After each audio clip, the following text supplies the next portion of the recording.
अस्सलाम वालेकुम, welcome to creative studio. मैं हूं आपका फेवरेट यूट्यूबर मोहम्मद सुफियान निज़ाम। आज की क्लास, आज मैं आपको कोरल ड्रा की 10 टिप्स एंड ट्रिक्स ऐसे दूंगा। चलिए लेट्स स्टार्ट करते हैं। उससे पहले अगर आपने हमारे चैनल को सब्सक्राइब नहीं किया तो जल्दी जल्दी सब्सक्राइब कर दें।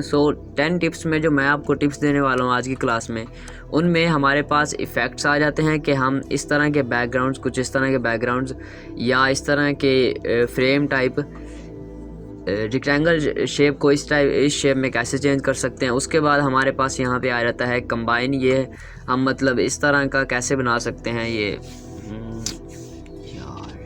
ये चांद सितारा वगैरह हम कैसे बना सकते हैं। उसके बाद हमारे पास ट्रीट ऑल ऑब्जेक्ट आ रहा होता है। उसके बाद हमारे पास पर्सपेक्टिव है कि हम किस तरह पर्सपेक्टिव की मदद से अपने वर्ड को 3D कर सकते हैं। उसके बाद हमारे पास E और एंड C है।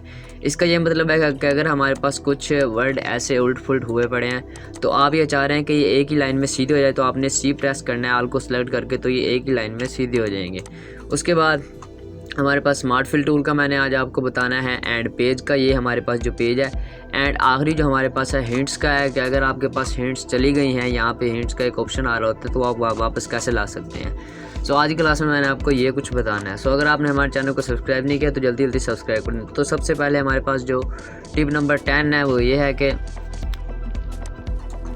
ये रहे हमारे पास टिप नंबर 10। टिप नंबर 10 ये है कि आप इस तरह के बैकग्राउंड जल्दी से जल्दी कैसे तैयार कर सकते हैं, एंड इस तरह के बैकग्राउंड कैसे तैयार कर सकते हो। इस तरह का बैकग्राउंड तैयार करने के लिए सबसे पहले आपने एक रेक्टेंगल टाइप शेप लगानी है, एंड उसमें आपने कर देना है येलो कलर। ये अब सिंपल येलो है एंड ये एक बैकग्राउंड टाइप बना हुआ है। आपने येलो करने के बाद आपने यहाँ से चले जाना है इफेक्ट्स में, एंड यहाँ पे जाने के बाद आपने टेक्सचर एंड एलिफेंट स्किन कर देना है। एलिफेंट स्किन आप जैसे करेंगे आपके पास कुछ इस तरह का आएगा, एंड आपने इसे ओके कर देना। जैसे ही आप ओके करेंगे तो आप देख सकते हैं कि आपका एक ये बैकग्राउंड बन चुका है। अब अगर आपने इस तरह का बैकग्राउंड बनाना है तो भी आपने एक रेक्टेंगल टाइप शेप ली, उसमें कलर किया, एंड कलर करने के बाद अब आप ये देख सकते हैं कि ये बैकग्राउंड है एंड ये बिल्कुल सिंपल है। आपने यहाँ पे भी इफ़ेक्ट में गए टेक्सचर, एंड यहाँ पे आपने ये कर देना है कोबल स्टोन। जैसे कोबल स्टोन करेंगे, इसे थोड़ा ओके करेंगे। अगर आपका इसी तरह कोई इशू आ रहा है तो आपने यहाँ पे 21 कर देना है। 21 करके ओके करेंगे तो ये देखें अब आपका ये 3D बैकग्राउंड टाइप बन चुका है। उसके बाद अब बात ये है कि आप इस तरह का फ्रेम कैसे बना सकते हैं, और इसमें कलर भी चेंज हो सकता है। आप जो मर्ज़ी कलर कर लें, ये देखें मैं कलर कर रहा हूँ, जो मर्ज़ी आप इसमें कलर कर सकते हैं, ग्रीन कलर भी कर सकते हैं। इसे बनाने के लिए आपने पहले उस टाइप का शेप लगाने, जिस टाइप का आपने बनाना है। अब मैंने इस टाइप का बनाना है तो मैंने ये शेप लगा के रेक्टेंगल टूल से, उसके बाद मैंने यहाँ पे गया इफ़ेक्ट में, क्रिएटिव एंड फ्रेम, यहाँ पे ये रहा फ्रेम। फ्रेम कर देना। अब हम कैंसिल कर रहे हैं क्योंकि मैंने इसमें कलर नहीं किया था। अब कलर करके दोबारा मैं इफ़ेक्ट पे जाकर टेक्सचर में चला जाता हूँ और क्रिएटिव में चला जाता हूँ, एंड उसके बाद फिर फ्रेम कर देता हूँ। थोड़ा सा इसका प्रोसेस होगा क्योंकि ये हैवी फाइल्स बनती हैं इस तरह, तो ये मेरा भी थोड़ा सा प्रोसेस हो रहा है, एंड आपने इसे ओके कर देना। ये देखें अब आपका भी ये फ्रेम बन चुका है। आप इसमें कलर जो मर्ज़ी करें। ये आपने काफ़ी जगह पर देखा होगा पर आपको ये पता नहीं होगा कि कैसे बनाया, तो ये इस तरह बनाया जा सकता है। उसके अलावा भी इफ़ेक्ट्स की मदद से और भी बहुत सी चीज़ें, बैकग्राउंड वगैरह बनाए जा सकते हैं। उसके बाद हमारे पास जो टिप नंबर 9 है वो ये है कंबाइन वेल्ड। कंबाइन वेल्ड क्या है, अगर आपको इस तरह का मतलब चांद सितारा वगैरह बनाना होता है तो वो काफ़ी आप डिफ़िकल्टी और मुश्किल से बनाते हैं। इसे इजी करने के लिए आपने यहाँ पे कुछ इस टाइप का एक लिया, इलिप्स टूल की मदद से एक सर्कल ड्रा किया, एंड इसी को कॉपी कर लिया। कॉपी करने के बाद अब आपने करना ये कि इसे वाइट कलर कर देना है। वाइट कलर करने के बाद अब आपने कुछ ये हमारा आपका एक मून टाइप बन गया। उसके बाद अब आपने इन दोनों को सिलेक्ट कर लेना है कुछ इस तरह से। सिलेक्ट करने के बाद अब आपने यहाँ पे कर देना है सिंप्लीफाई करेंगे। इसे यहाँ से डिलीट कर देंगे क्योंकि वो एक, अब ये देखें ये आपका एक मून टाइप बन चुका है, और ये जो स्टार होता है वो आपको पता ही है कि यहाँ पे पॉलीगॉन टूल के नीचे स्टार होता है, एंड आप इस तरह से लगा सकते हैं। ये आपका बन चुका है, ठीक है। उसके बाद हमारे पास टिप नंबर 7 जो है वो है treat all objects as field. तो जब आपके पास आपके कोरल ड्रा में कोई भी चीज़ सेलेक्ट नहीं होती तब आपके पास ये ऑप्शन आ रहा होता है treat all object as field. इसका ये होता है कि अगर तो इसके पर आपका टिक किया हुआ है तो इसका ये है कि अब मैं अगर इसके दरमियान में भी आके क्लिक करूँ इस रेक्टेंगल शेप में तो ये सिलेक्ट हो रही है। लेकिन अगर मैं इसे इनेबल कर दूं, मतलब इसका ये ख़त्म कर दूं, ये देखें अब मैंने इसका सिलेक्शन ख़त्म कर दिया। सो अब मैं अगर इसके दरमियान में क्लिक कर रहा हूं तो ये सिलेक्ट नहीं हो रही। लेकिन अब अगर मैं इसकी आउटलाइन पे क्लिक करता हूं तो ये सिलेक्ट हो रही है। सो ट्रीट ऑल ऑब्जेक्ट ये काम करता है। सो मैं इसे वापस दोबारा एबल कर देता हूँ एंड ये अब सिलेक्ट हो रही है। उसके बाद हमारे पास टिप नंबर 7 जो है वो ये है कि चेंज कलर।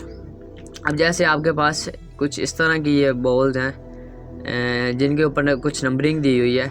सो आप उनको अगर कलर चेंज करना चाहते हैं, इनका कलर ब्लैक एंड वाइट में हो जाए, कुछ इस तरह का हो जाए, सो आपने करना यह है कि आपने पहले वो ये देखिए एक PNG इमेज है। उसके बाद आपने बिटमैप में चले जाना है, कन्वर्ट टू बिटमैप, एंड यहाँ पे आपने कर देना है ग्रे स्केल। सो ये थोड़ी थोड़ी ब्लैक एंड वाइट में आ जाएगा एंड यहाँ पे आपने 300 ये इसकी रेजोल्यूशन होती है। सो यहाँ पे थोड़ा सा प्रोसेस होगा। अब ये आप देख सकते हैं कि ये ब्लैक एंड वाइट हो गई है। सो टिप नंबर 6 जो है वो हमारे पास है पर्सपेक्टिव टूल। पर्सपेक्टिव टूल की मदद से अब आप अपने वर्ड को 3D बना सकते हैं। सो मैंने यहाँ पे इसी कार को कॉपी की, जैसे कि यहाँ पे मैंने अपना निकनेम लिखा हुआ है सूफ़ी। सो ये मेरा निकनेम है। सो उसके बाद हम तुम्हारा यहीं पे लिख लेते हैं। सो जैसे कि यहाँ पर मैंने दोबारा लिख दिया।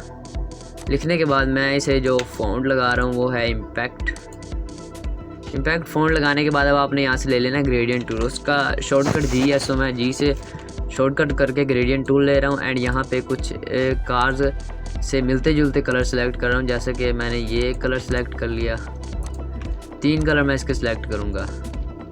दूसरा कलर मैंने यहाँ से ले लिया एंड जो तीसरा कलर है वो यहाँ से ले लिया। थोड़ा डार्क कर देता हूँ, इसे भी थोड़ा और डार्क कर देते हैं। सो ये डार्क हो गया, ठीक है।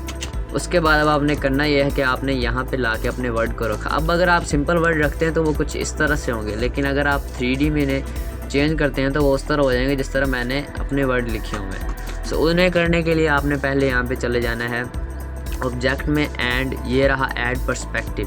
पहले आपने वर्ड को सिलेक्ट कर लिया, उसके बाद यहाँ पर आकर जैसे आप ऐड पर्सपेक्टिव करेंगे तो कुछ इस तरह से आपके पास आ जाएगा एंड आपने कोई जैसे मैं ड्रैग कर रहा हूँ जिस तरह इसकी एडजस्टमेंट हो रही है सो उसी तरह अब आप ये देख सकते हैं कि ये एक 3D वर्ड बन गया है। सो ये देखें अब ये एक 3D वर्ड बन गया है एंड ऐसा लग रहा है जैसे कार के साथ ही अटैच हुआ हो। सो हमारे पास टिप नंबर 5 जो है वो है जी विग्नेट। सो ये अगर हम किसी भी सर्कल में, अब ये मैंने पावर क्लिप की हुई है पिक। सो इसके जो ये जो आप देख रहे हैं ये बिल्कुल मतलब सीधी है, इसमें कोई ब्लर वगैरह नहीं है। सो इसे ब्लर किया जाता है विग्नेट की मदद से। जैसे ये देख लें ये बिल्कुल सिंपल है एंड इसके जो कॉर्नर्स वगैरह हैं वो देखें ये ब्लर टाइप किए हुए हैं। सो ये ब्लर टाइप किस तरह हो सकते हैं? सो आपने पहले तो उसे पावर क्लिप कर लेना। पावर क्लिप करने के बाद आपने करना यह है कि आपने बिटमैप कर लेना है। बिटमैप आपका 300 का मैं वैसे कर रहा हूँ, अगर आपने हाई रेजोल्यूशन करनी तो आप ज़्यादा भी कर सकते हैं। उसके बाद आपने यहाँ से चले जाना है इफेक्ट में एंड यहाँ पे फिर आपने क्रिएटिव में दोबारा चले जाना है एंड ये रहा विग्नेट। सो आपने विग्नेट करना है, उसके बाद इसे ओके कर देना है। सो ये देखें इसके कॉर्नर्स भी बिल्कुल उसी तरह ब्लर हो गए। सो आप ये ब्लर कर सकते हैं। उसके बाद टिप नंबर 4 जो है हमारे पास वो ये है कि ई और सी शॉर्टकट हैं। वो क्या करते हैं, अब जैसे कि आपने कुछ वर्ड लिखे हैं वो कुछ इस तरह से हैं, आप चाह रहे हैं कि ये मतलब बिल्कुल बराबर हो जाएं, इनमें ये कुछ इस तरह का डिस्टेंस ना हो, तो आपने आल को सिलेक्ट कर लेना एंड सी प्रेस कर देना। सी प्रेस करने से ये होगा ये बिल्कुल सेंटर में हो जाएंगे। सी का मतलब सेंटर होता है, तो ये सारे एक ही लाइन में सेंटर में हो जाएंगे। और ई का मतलब क्या होता है? ई को आप ई शॉर्टकट को आप किस तरह यूज़ कर सकते हैं? सो मैंने इसे कॉपी किया, इसे कुछ इस तरह से ऊपर रख दिया, इसे इधर रख दिया, थोड़ा सा फासला कर देता हूँ, इधर रख दिया। सो अब आपने इन तीनों को सिलेक्ट कर लिया एंड ई प्रेस कर दिया। सो ये बिल्कुल बराबर हो गए हैं। उसके बाद हमारे पास आ रहा है स्मार्ट फिल टूल। ये हमारी टिप नंबर 3 है। सो स्मार्ट फिल टूल क्या करता है, अब अगर ये एक सर्कल है, ये भी एक सर्कल है, स्मार्ट फिल टूल ज़्यादातर शेप बना सकता है। सो जैसे कि मैंने इस सर्कल को इस सर्कल के ऊपर रख दिया एंड यहाँ पे मैंने ले लिया स्मार्ट फिल टूल। ये ग्रेडियंट टूल के नीचे होता है एंड ये देखें अब स्मार्ट फिल टूल ने इन दोनों शेप्स में से एक तीसरी शेप बना दी है। इसी तरह स्मार्ट फिल टूल, अब अगर इसी तरह मैं यहाँ पर और मज़ीद यहाँ पे सर्कल लगा दूँ, ये सर्कल लगा दिए, ये सर्कल लगा दिए, तो ये और शेप बना सकता है। अब जैसा कि आपको 1 मिनट। अब जैसा कि आपको फ़र्ज़ किया ये शेप चाहिए यहाँ तक, तो आपने यहाँ पे प्रेस किया, उसमें कलर हो गया, वो शेप आप बाहर उठा के उसे कोई और कलर कर लें। इसी तरह अब अगर दोबारा मैं स्मार्ट फिल टूल ले लेता हूँ एंड अब अगर आपको ये शेप चाहिए तो मैंने इसमें कलर किया तो इसमें भी अलग से कलर हो गया। तो स्मार्ट फिल टूल आपका ये करता है। उसके बाद हमारी जो टिप नंबर 2 है वो है जी पेज।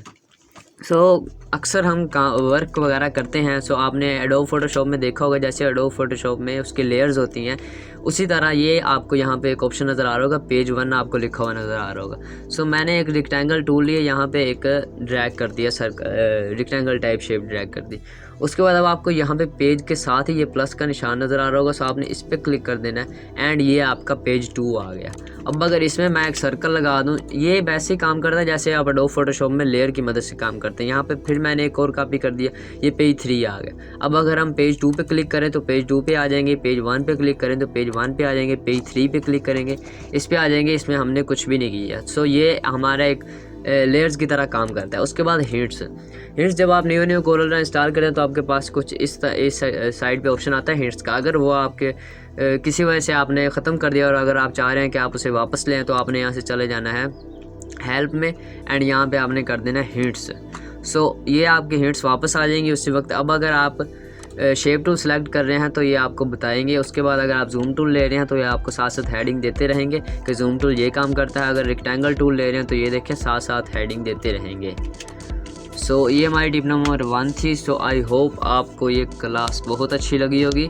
अगर आपने हमारे चैनल को सब्सक्राइब नहीं किया तो जल्दी जल्दी सब्सक्राइब कर दें और यहीं पर हमारे कोरल ड्रा का ट्यूटोरियल ख़त्म होता है। मैंने कोरल ड्रा पर ये मेरी क्लास नंबर 16 थी। अगर आपने मेरी दूसरी क्लासेस नहीं देखी तो डिस्क्रिप्शन में मैंने अपनी पूरी प्लेलिस्ट का लिंक दिया और वहाँ से जाकर देख सकते हैं। आज की ये वीडियो यहीं पर ख़त्म होती है। मिलती है नेक्स्ट वीडियो में, तब तक के लिए अल्लाह हाफिज़।